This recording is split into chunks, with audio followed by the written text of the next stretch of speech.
¿Alguna vez has escuchado eso de socialismo y comunismo y has quedado como, ok, pero ¿qué es eso realmente? Yo siento que todo el mundo opina de eso, pero pocos lo entienden de verdad. Y lo peor es que lo usan como si fuera lo mismo. Cuando en realidad no lo son para nada.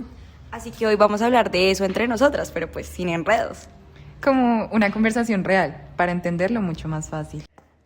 Bueno, para entender esto tenemos que irnos al siglo XIX, en plena revolución industrial. O sea, cuando empezaron las fábricas grandes, ¿cierto?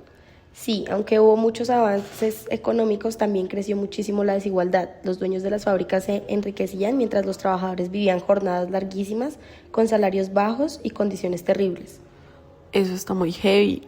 O sea, literalmente el crecimiento económico benefició más a los ricos. Exacto, y ahí aparecen dos autores súper importantes, Karl Marx y Friedrich Engels. Espérate, yo sé quién es Marx, pero Engels casi nunca lo mencionan. Y fue clave. Engels también estudiaba cómo vivían los trabajadores y escribió sobre las malas condiciones en las fábricas inglesas.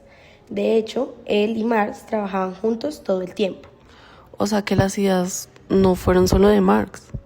No, para nada. Incluso Engels ayudó económicamente a Marx para que pudiera seguir escribiendo y desarrollando sus teorías. Ay no, imagínate apoyar económicamente una revolución. Literal. Y juntos escribieron el súper famoso El Manifiesto Comunista. ¿Ese es el libro donde hablan de las luchas de clases? Sí, ellos decían que toda la historia de la humanidad se basa en conflictos entre grupos sociales. Antes eran señores feudales y campesinos, y en el capitalismo serían la burguesía y el proletariado. O sea, básicamente los dueños de las empresas contra los trabajadores. Exacto. Y Marx decía que el problema del capitalismo era que el trabajador producía muchísimo valor, pero la mayor ganancia se le quedaba al dueño de la empresa. Ah, esa es la famosa plusvalía, ¿cierto? Sí, básicamente Marx creía que ahí estaba la explotación. Entonces ellos proponen eliminar la propiedad privada de los grandes medios de producción como fábricas o industrias. Pero no era quitarle a alguien su casa o sus cosas personales. Exacto, era más sobre quién controla la economía y la producción. Pero aquí me pierdo. ¿Dónde entra el socialismo y dónde el comunismo? Marx decía que primero tenía que existir una etapa de transición, el socialismo. O sea, ese es el proceso antes de llegar al ideal. Sí, en esa etapa el Estado tendría muchísimo más poder para reorganizar la economía, repartir la riqueza y reducir desigualdades. Claro, y después vendría el comunismo. Exacto, una sociedad donde ya no existirían clases sociales ni propiedad privada de empresas, ni siquiera el Estado.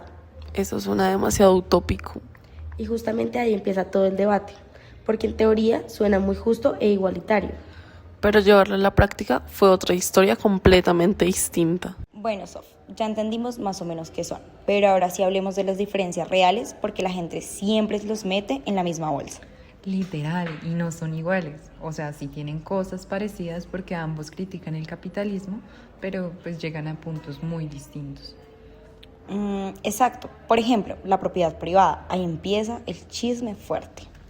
Sí, en el socialismo todavía puede existir propiedad privada. Tú puedes tener tu casa, tu negocio pequeño, pues tus cosas.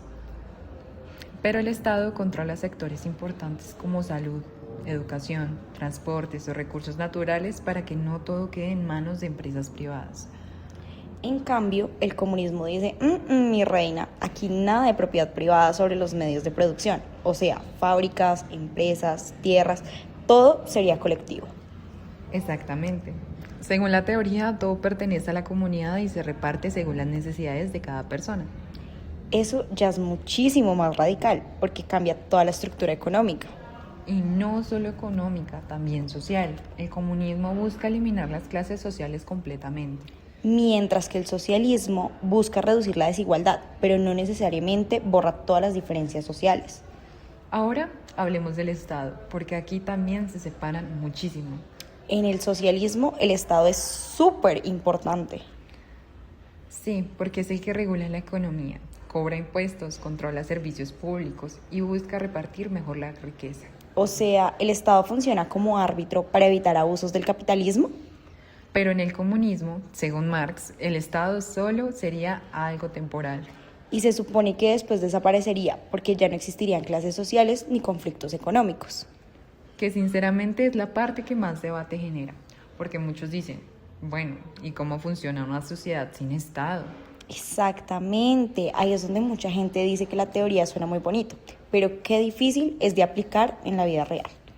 Además, históricamente los países comunistas terminaron teniendo estados súper fuertes, no débiles. Literal, pasó todo lo contrario de lo que prometía la teoría. Otra diferencia importante es cómo quieren llegar al cambio. El socialismo muchas veces busca cambios graduales, usando elecciones, reformas y según ellos leyes. Mientras que el comunismo históricamente lo ha hablado más desde la revolución y de cambiar el sistema desde la raíz. Entonces, podríamos resumirlo así. Socialismo es igual a regular el capitalismo y buscar más igualdad, mientras que el comunismo quiere reemplazar completamente el capitalismo. Uno intenta reformar el sistema. Y pues el otro quiere transformarlo por completo. Por eso, aunque la gente los confunda, realmente no son lo mismo. Siguiendo con lo anterior, ahora vamos a hablar desde las experiencias históricas, es decir, desde acontecimientos reales que nos ayudan a entender mucho mejor cómo funcionaron estas ideas cuando se llevaron a la práctica, porque una cosa es lo que planteaban los teóricos y otra muy distinta es lo que terminó pasando en países que intentaron aplicar estos modelos. Claro, porque ahí es donde realmente se puede ver la diferencia entre la teoría y la práctica, especialmente cuando hablamos de socialismo y comunismo. Exactamente, y uno de los casos más importantes para entender esto es el de la Unión Soviética. Aquí encontramos algo bastante interesante, porque el país que se presentaba ante el mundo como comunista, en realidad funcionaba bajo un modelo que, según su propia teoría, todavía no era comunista. Y eso puede sonar contradictorio, porque normalmente cuando la gente escucha Unión Soviética, automáticamente piensa en comunismo.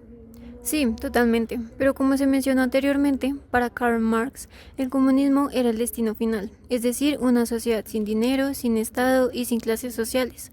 Pero después apareció Vladimir Lenin, quien explicó que antes de llegar a esa meta ideal debía existir una etapa previa, que sería el socialismo, donde el Estado tendría muchísimo poder y organizaría toda la vida económica para finalmente llegar al comunismo.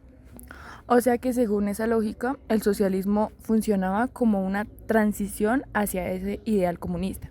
Exacto, y justamente eso fue la Unión Soviética, un Estado socialista en transición permanente. En la práctica, el Estado controlaba prácticamente todo, las fábricas, la tierra, la energía y el transporte. No existía la propiedad privada de empresas y la economía no funcionaba mediante oferta y demanda como en sistemas capitalistas, sino mediante planes económicos diseñados cada 5 años. Y ahí surge una pregunta importante, y es quién diseñaba esos planes y decidía cómo iba a funcionar toda la economía. Bueno, principalmente esos planes eran diseñados y propuestos por el Gosplan, que era el Comité Estatal de Planificación, pero al final el Partido Comunista y sus líderes eran quienes tomaban la decisión definitiva sobre si esos planes eran aprobados o no.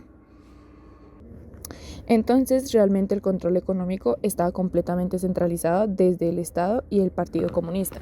Sí, pues continuando con la práctica, había trabajos para todos, salarios, servicios públicos gratuitos y una planificación central muy fuerte.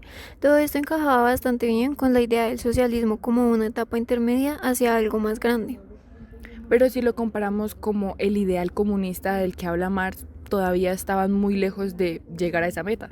Exacto, porque en la Unión Soviética sí existía un gobierno muy poderoso, sí existía el dinero y sí existían diferencias sociales, aunque fueran menores comparadas con otros sistemas. Entonces el Estado, que en teoría debía desaparecer con el tiempo, terminó volviéndose más grande, más estructurado y mucho más permanente. Y eso permite entender algo bastante importante sobre la experiencia soviética. Porque el socialismo soviético no necesariamente fue un fracaso del comunismo, sino más bien la demostración de que esa transición hacia el ideal comunista nunca se complementó.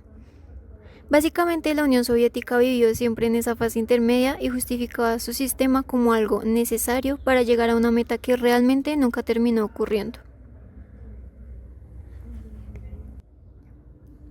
Otro caso muy importante es el de China, que actualmente sigue siendo gobernada por el Partido Comunista Chino y continúa afirmando que su objetivo final sigue siendo el comunismo. Aunque igual que pasó con la Unión Soviética, ellos dicen que pues todavía se encuentran en una etapa socialista previa. Exactamente. Después de la revolución de 1949, durante varias décadas, China funcionó con un modelo bastante parecido al soviético. El Estado controlaba casi toda la economía, prácticamente no existía propiedad privada importante y la producción se organizaba mediante planificación central. Pero después el modelo chino cambió muchísimo, pues especialmente a finales del siglo XX. Exacto, porque a finales de los años 70, con las reformas impulsadas por Deng Xiaoping, China empezó a permitir propiedad privada de empresas, inversión extranjera, mercado, competencia, ganancias y empresas privadas que podían crecer muchísimo económicamente. Y ahí aparece algo muy interesante, porque pues aunque China empezó a aplicar herramientas económicas muy parecidas al capitalismo, nunca dejó de llamarse socialista. Exactamente. Lo que hizo China fue redefinir su modelo bajo el concepto de socialismo con características chinas. Y aquí aparece una pregunta clave. ¿Qué significa eso realmente en la práctica? Básicamente significa que el Estado y el Partido Comunista mantienen el control político total y dominan sectores estratégicos, pero al mismo tiempo permiten que funcione un mercado muy activo y bastante capitalista en muchos otros sectores de la economía. Sí, y uno lo compara con el ideal comunista original, pues China parece incluso más alejada de esa idea que la misma Unión Soviética. Exacto, porque actualmente en China existe un Estado fuerte, existe el dinero, existen grandes desigualdades económicas e incluso multimillonarios, algo totalmente contrario a la idea de una sociedad sin clases sociales. Pero aún así, pues el gobierno chino sostiene que eso no contradice el socialismo. Exactamente, ellos argumentan que permitir el mercado, la riqueza y el crecimiento económico es una fase necesaria para desarrollar el país antes de aspirar en un futuro a una sociedad comunista. Entonces, podríamos decir que China no funciona como un país comunista en términos económicos. Sí, en la práctica, China funciona como un Estado socialista que utiliza herramientas propias del capitalismo, mientras mantiene el control político del Partido Comunista y sostiene que todavía está atravesando una etapa de transición hacia el comunismo.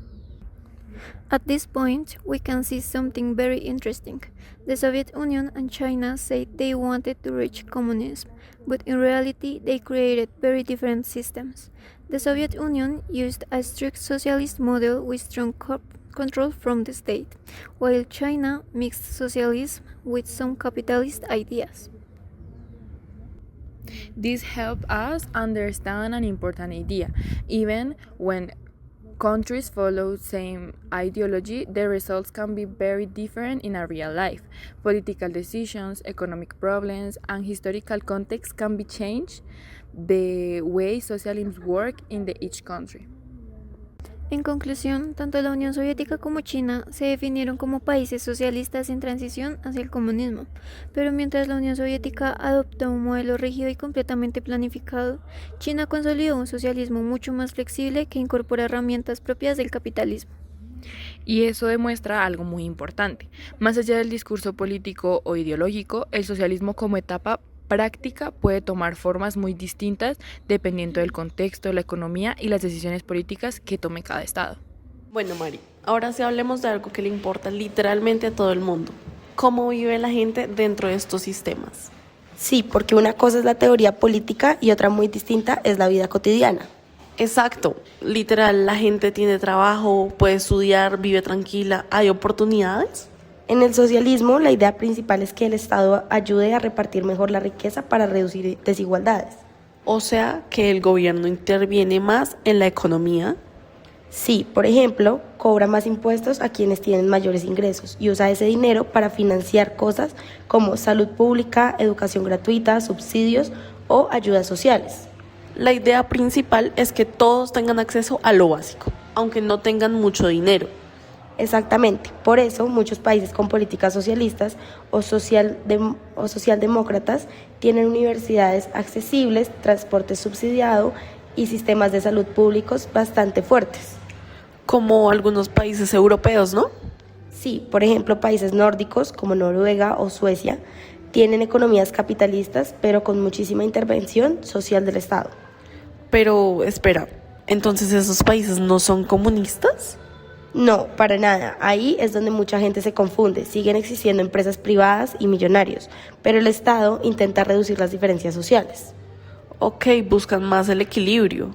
Exacto, y en muchos casos eso ha ayudado a reducir pobreza y mejorar la calidad de vida. Pero, ¿qué pasa en el comunismo? Ahí la idea cambia muchísimo. Según la teoría de Karl Marx, En el comunismo ya no existirían clases sociales ni propiedad privada de los medios de producción. O sea que en teoría nadie es más rico que otro. Sí, la producción y la riqueza serían colectivas y cada persona recibiría según sus necesidades. Me parece que eso suena lindo, pero también difícil de imaginar. Y ahí está el problema, porque en teoría no habría pobreza extrema ni desigualdad, pero en la práctica nunca se ha logrado llegar completamente a ese modelo ideal. O sea, ningún país ha llegado al comunismo puro. Exacto.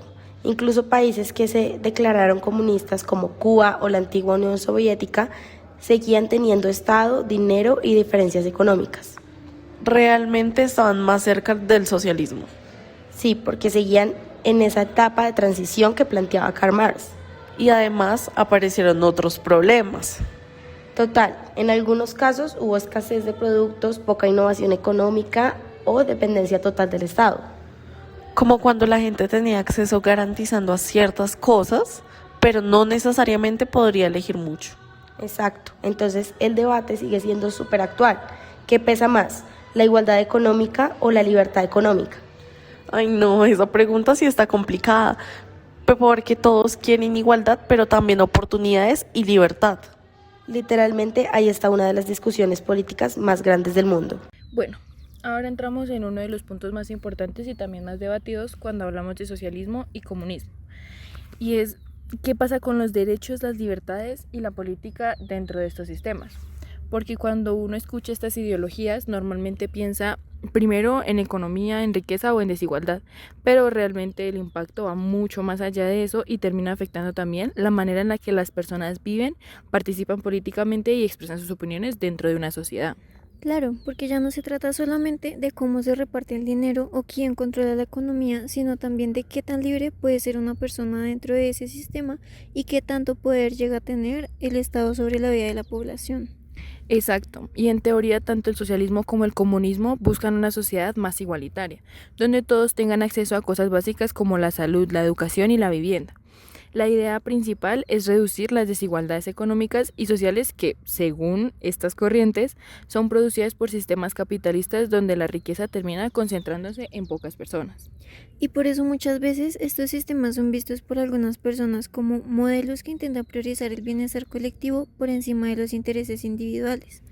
Sí, y específicamente en el caso del socialismo, el Estado tiene un papel muy importante, porque regula la economía y redistribuye la riqueza para intentar reducir estas desigualdades. Eso puede traducirse en más derechos sociales con mejor acceso a servicios básicos como salud pública, educación gratuita o subsidios para ciertos sectores de la población. Y ahí es donde mucha gente encuentra el lado positivo de estos modelos, porque buscan garantizar condiciones básicas para todos y no solamente para quienes tienen más dinero. Exacto, pero aquí también aparece una duda bastante importante, y es ¿qué pasa cuando el Estado tiene tanto control? Porque aunque la intención inicial pueda ser reducir desigualdades, en algunos casos ese poder tan grande termina generando problemas relacionados con las libertades individuales. Y ahí es donde empieza una de las críticas más fuertes hacia estos sistemas, porque mientras más poder acumula el Estado, también existe el riesgo de que se limiten ciertas libertades. Sí, en algunos casos ese poder puede llevar a limitar libertades como la libertad de expresión o la participación política, especialmente cuando el gobierno no acepta oposición o considera que cualquier crítica puede poner en peligro el sistema. Entonces ya no estamos hablando solo de economía, sino también de control político y social. Exacto, y ahora si hablamos del comunismo, la idea teórica es todavía más radical. El comunismo plantea una sociedad sin clases sociales, sin propiedad privada de los medios de producción y en teoría incluso sin Estado. Y ahí es donde muchas veces la teoría suena muy distinta a lo que ha pasado históricamente.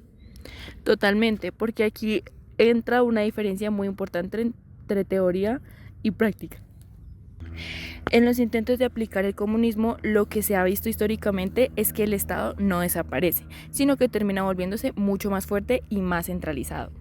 Y eso llega a preguntarse algo importante. ¿Qué implica realmente eso en la práctica y en la vida cotidiana de las personas?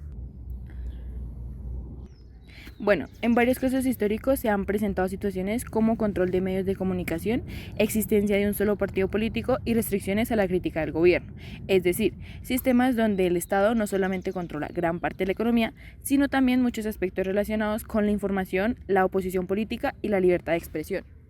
O sea que, aunque sí puedan garantizar algunos derechos sociales, también pueden existir límites bastante fuertes frente a libertades políticas o individuales. Exactamente.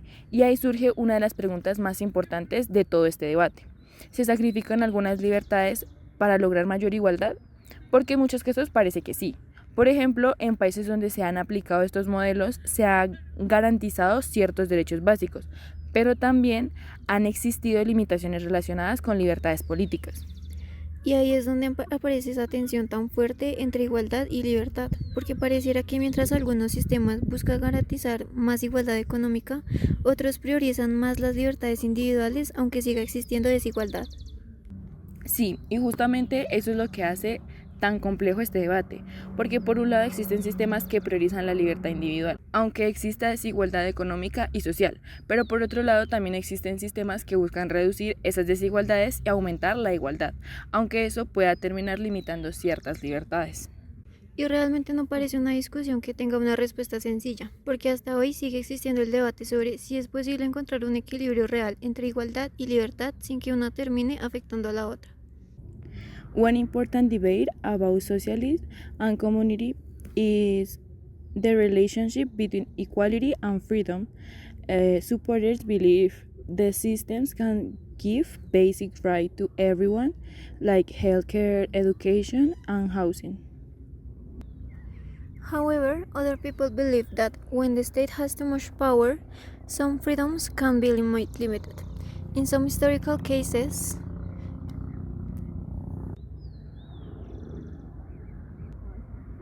governments controlled the media, limited political opposition, and reduced freedom of expression. Because of this, many people still ask if it is possible to have equality and freedom at the same time. Exactamente. Y ahí queda la gran pregunta abierta. ¿Qué es más importante, la libertad o la igualdad? ¿O realmente es posible tener ambas al mismo tiempo? Porque en teoría tanto el socialismo como el comunismo buscan construir una sociedad más justa y equitativa. Pero cuando esos modelos se intentan aplicar en la realidad, muchas veces empiezan a aparecer tensiones entre el poder del Estado y las libertades individuales.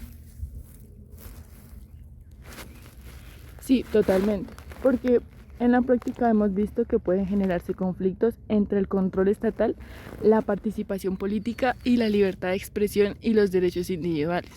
Y justamente por eso este tema sigue siendo tan discutido actualmente. Y además, algo importante es que estas discusiones no se quedaron solamente en el pasado o en los libros de teoría política. Exacto. Hoy en pleno siglo XXI todavía hay países que se identifican con el socialismo o que han adoptado estas ideas en modelos más modernos, intentando combinar elementos económicos y sociales de distintas corrientes políticas. Y por eso sigue siendo un debate tan vigente hoy en día, porque muchos países todavía intentan encontrar formas de equilibrar igualdad social, desarrollo económico y libertades individuales sin caer completamente en extremos. Y ahí es donde realmente queda la pregunta abierta. O bueno, como queda abierta la discusión final. Y si es posible construir una sociedad que logre mantener tanto la igualdad como la libertad al mismo tiempo sin que una termine sacrificándose para conseguir la otra.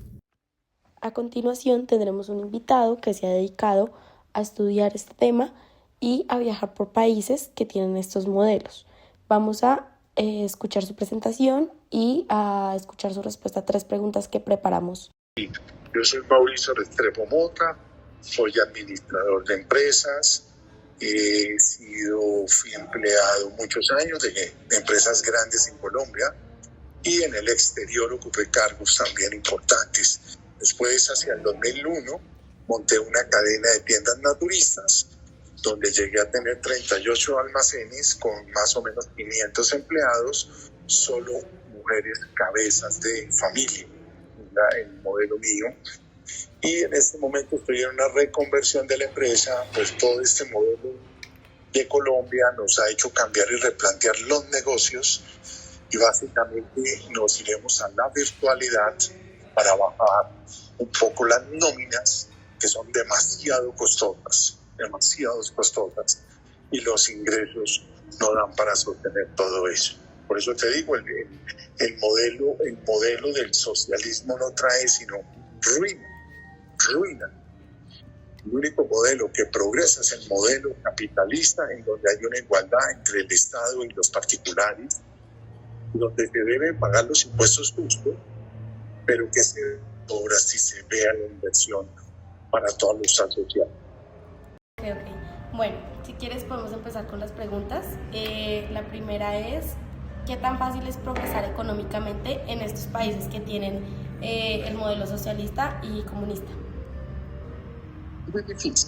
Es muy difícil. Ahorita en Alemania pude comprobar con todas las personas que pude hablar y con los interactuando un poquito con los guías turísticos.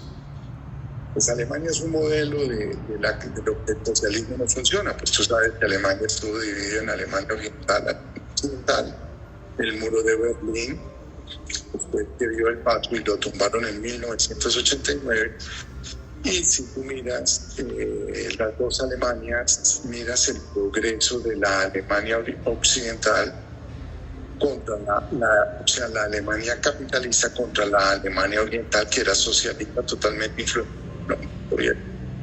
A lo mismo, las dos Alemanías, del año 89 acá, pues el ingreso per cápita es muy alto, es la tercera economía del mundo, y Alemania hoy es la primera potencia de Europa.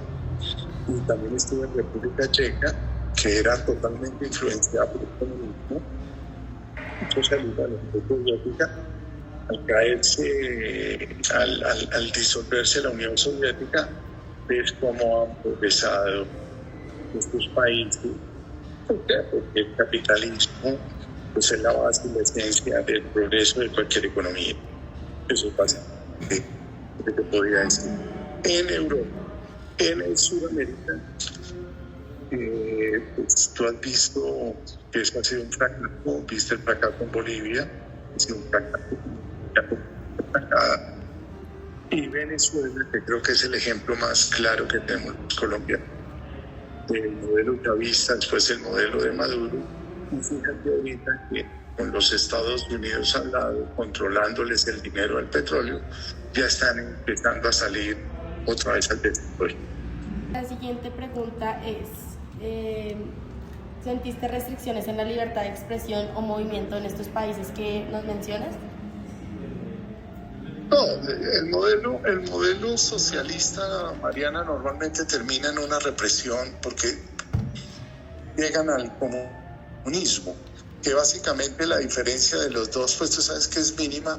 Socialismo es básicamente sí, una igualdad que se busca, que es muy lógico, y eso es lo que busca de cualquier Estado, que los ingresos que se paguen se distribuyan en la población, que haya obras, hospitales y los elementos básicos para cualquier nacido en cada país. El comunismo ya es cuando el Estado toma la producción total, y tú has visto que el Estado es el peor administrador que hay. Por eso son modelos fracasados, son modelos inservibles y son modelos que no producen nada. O sea, lo que sí está probado es que el modelo capitalista es el único modelo donde hay libertad de empresa, libertad de inversión, y es la única forma como los países pueden progresar: inversión privada, inversión estatal e inversión mixta. Es básicamente eso. Ok, la siguiente pregunta sería, ¿qué tan fiel es la realidad a lo que planteaba Karl Marx y Friedrich Engels? No, pues son alemanes. Fueron teorías de 1870 más o menos. Eso no ha funcionado. El Capital, que fue el libro que escribió Karl Marx, eso aparte de ser libros y de ser teorías, eso no pasa de ahí. La vida nos ha mostrado a través de la historia que la única forma como se progresa es con modelos capitalistas. Si quieres, te vas a la Segunda Guerra Mundial y mira cómo quedó Europa totalmente destruida, y el plan Marshall de los Estados Unidos en donde entran, les dan la plata, lo reconstruyen y mira lo que es Europa. Hoy en día puedes mirar Japón también, que estuvo en esa guerra, con 2 ciudades totalmente destruidas, Hiroshima y Nagasaki, y bajo modelos empresariales altamente exitosos, compañías altamente exitosas que pagan impuestos millonarios. Son estados que producen, estados que salen adelante. En Colombia, pues tú lo pudiste ver estos últimos 4 años que fue un fracaso. Pues pudiste ver el modelo de Petro. Colombia siempre ha sido un modelo capitalista, con todos los defectos que tiene la democracia, pero tuvimos 4 años que están terminando y si te das cuenta y lees todos los periódicos, pues fue el gobierno más corrupto y más ineficiente porque no hicieron absolutamente nada de lo que prometieron. Fíjate que iban a hacer una red férrea y tocó a no sé dónde y nunca lo hicieron, porque eso es pura paja. Pura paja. El comunismo, el socialismo, eso es puro bla bla bla. Puro bla bla bla. Entonces, fíjate Argentina como lo dejaron. Brasil con Lula, bueno, que Lula es más avanzado, pero en Colombia y en Venezuela puedes ver los dos modelos. Venezuela fue un fracaso total, acabaron con el país más próspero de Sudamérica y ahorita pues empezará a nacer, hay que darle por lo menos 5, 6, 7 años para que los venezolanos vean que ya empiezan a generar empleo, ya están llegando compañías internacionales y la misma producción de su petróleo, ¿no? Coger lo que produce el petróleo e invertirlo en la misma sociedad. Pero eso es con democracia, eso nunca se puede con gobiernos dictatoriales. Bueno, muchas gracias, eso sería todo. Ok, chicas, después de hablar de todo esto, siento que entender socialismo y comunismo no es tan simple como decir esto es bueno o esto es malo. Exacto, porque en teoría muchas ideas buscan algo positivo, como menos pobreza o más igualdad. Pero cuando se llevan a la práctica aparecen otros problemas y muchas contradicciones. Literal, yo antes pensaba que el socialismo y el comunismo eran prácticamente lo mismo. Y pues no, aunque están relacionados, funcionan diferente y tienen objetivos distintos.